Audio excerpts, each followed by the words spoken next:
Hello and welcome back to Open, everyone. You know, always inviting you to get social with us. That's right. Tweet us at Bronxnet TV and tweet me too at Rhina Valentin. So our last guest is, he's a graffiti artist, and we've been following him throughout the show, whose talented work does not go unnoticed. And while he's been here painting on our set, his work can also be seen across New York City on buildings and notable venues such as the World Trade Center. And he's also had the opportunity to work with notable clients over the years, such as MTV, USA Network, Virgin Records, and that's just to name a few. And he's here to join us now and to give us a little more insight about himself and art, his art, as well as urban arts promise. Please welcome urban artist Zimer.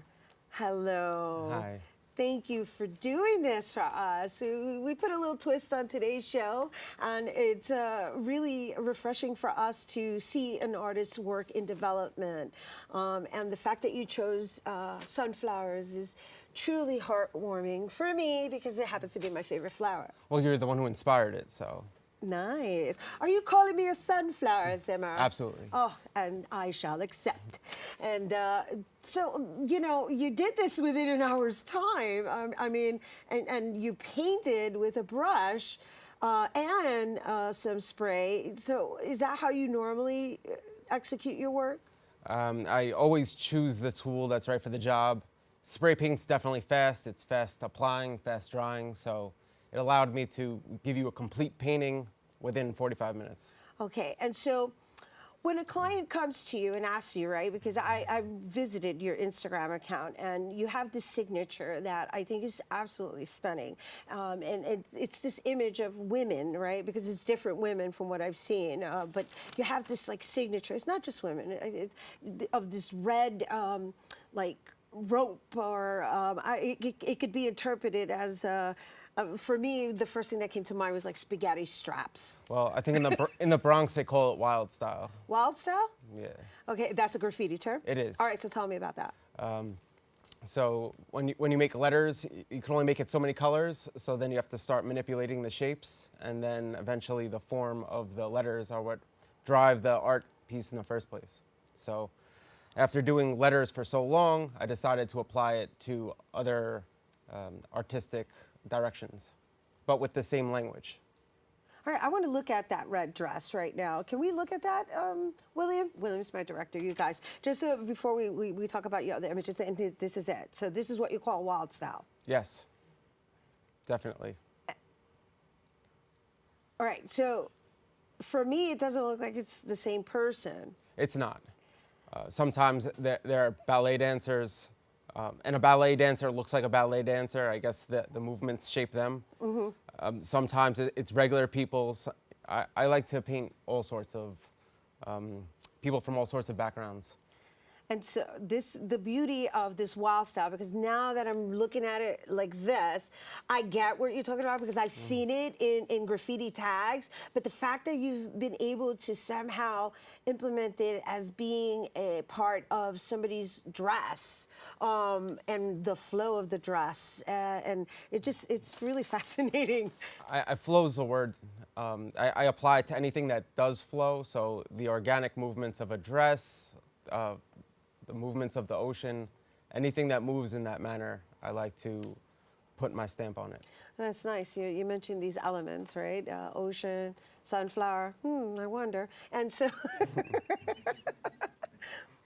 You're next. Oh, I'm painting you next. You're painting me next? I'm painting you next. All right, we got that on camera. Oh my gosh, I'm looking forward to that. But let's talk about some of the images we do have. I believe we have an image of a man who... He kind of has like a really, I don't know, he reminds me of a Frenchman. What image? That's the Dali, the Salvador Dali. Is Salvador Dali So, there? Uh-huh. So I draw my influence from art itself. So he's a painter. What better to paint than other painters? Mm-hmm.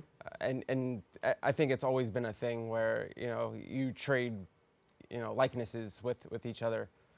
He inspired to Yeah, he's not around to paint me. Right, so, right. Yeah. But you honor him, and he's, and that's beautiful because now you're educating me because I don't know who he is. Yeah, I think, you know, if you can paint portraits and paint them well, it's almost, you almost have a duty to to use it for people that deserve being painted. So people have passed away, people have made very important contributions for society. We have an artist, right? A rap artist also that you captured, that you drew, right? Many. Is it Biggie Smalls? Do we have Yeah, Biggie Smalls? I painted the Biggie Okay, Smalls can we mural. look at that as well? I just want to show everybody because that's how diverse your work is. There it is. Yeah, Wow. that made a big splash. Wow, that's a wow factor. I mean, it's Biggie Smalls. Everyone has respect for him, so the amount of love I've gotten for that is unbelievable. Where is that? Bedford Stuyvesant. It's on Bedford and Quincy, right where that recording of him spitting on the street in front of the grocery store. It's right there. Nice. And so the beauty of your work is how diverse it is. You know, we can go from beautiful therapeutic sunflowers, right? Because that's what I got from your whole session. I don't know if you guys, you know, if you didn't see the entire show, I suggest that you go back and watch the entire show so you can see his work and development. And so, again, how do you work with clients? You go from walls to canvases, and so how is your work commissioned? You have to treat every job and every client individually. It's a lot of artists just find a formula and apply that formula to everything. I find that kind of stifles, you know, the furtherment of the art. If you treat every job individually, you can actually gain a new thing from every single project you work on. Beautiful. And so before we go, I know we're running out of time, but I just want to mention the Urban Arts Promise because you're teaching it to the next generation. I love that you're paying it forward. Yeah, I mean, I don't think I'm just trying to teach art to the next generation. When you learn art, it really forces you to, you get what you give. And the lessons you can learn from becoming an artist, you can apply to anything. And it's not something that someone can give you. You have to build it yourself. So I think it's the perfect tool for making just people for the future. Beautiful. Thank you. Well said. Thank you for being here with us, Zimer, everyone. And for more information on Urban Arts Promise and Zimer's artwork, please visit Zimer.com and be sure to check him out on Instagram at ZimerNYC. That is our show today, mi gente. Thanks to all our guests for coming through and to you, our viewers, for tuning in. If you missed any part of the show, you can check out the Recablecast tonight and 24 hours a day at Bronxnet.tv. I'm Rhina Valentin, and from all of us here at Open, may the universe provide paz, prosperity, y amor, adios. And we're going to close out with, I think, the Open Jam, right? That's what we're going to close out with.